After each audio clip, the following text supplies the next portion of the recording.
আসসালামু আলাইকুম। আজ আমরা দেখব কিভাবে লাইন থেকে ওয়াশিং মেশিন আউট করতে হয়।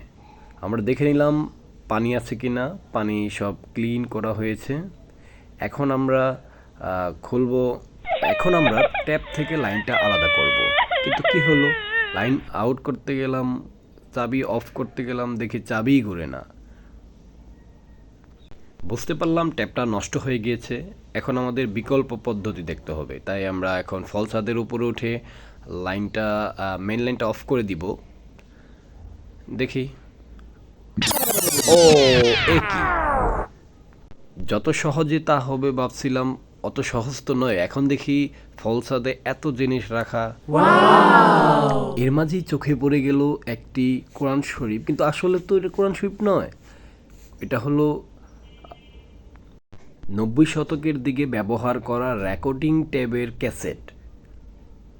এই ক্যাসেট থেকে তেলাওয়াত এবং তর্জমা শোনা হয় বা শুনতো।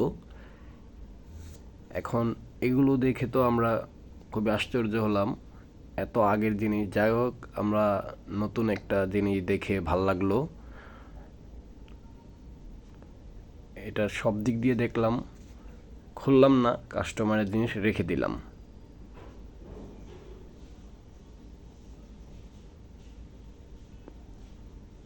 মাশাল্লাহ। এখন ইন্দুরের মতো করে আমার হেল্পারকে ঢুকিয়ে দিলাম ফল ছাদের ভিতরে। এখন দেখি সে খুঁজে পায় কিনা, লাইনটা বন্ধ করতে পারে কিনা। এখন দেখি আমাকে বলতেছে এই পাশে তো লাইন নেই। তো আমি বললাম তাহলে আর কি করবা, তাহলে অন্য সাইডে দেখো। তো অন্য সাইডে যখন যাচ্ছে তখন যে দেখে যে হ্যাঁ এই পাশে আছে, বাট এরকম অবস্থায় আছে যে ইন্দুরের থেকেও চিকন হতে হচ্ছে।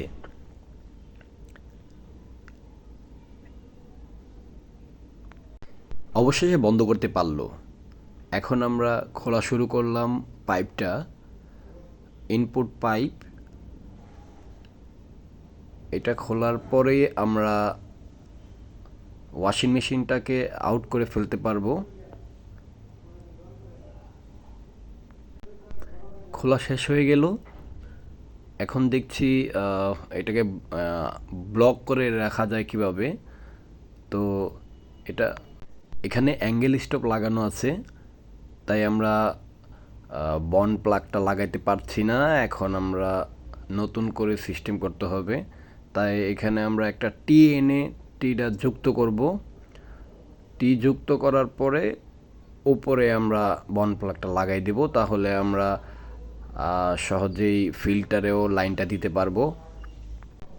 ফিল্টারের পানিটাও যাবে, আর এখানে কলটাও চেঞ্জ করতে হলো না। আমরা ওয়াশিং মেশিনটাও খুলতে পারলাম। বাই বাই, বিদায় ওয়াশিং মেশিন, বিদায়। এখন আমাদের টিডা লাগিয়ে কাজটা সম্পূর্ণ করলাম। আপনারা দেখছেন অতি সহজে হয়ে যেত, কিন্তু তা কঠিন হয়ে গেল।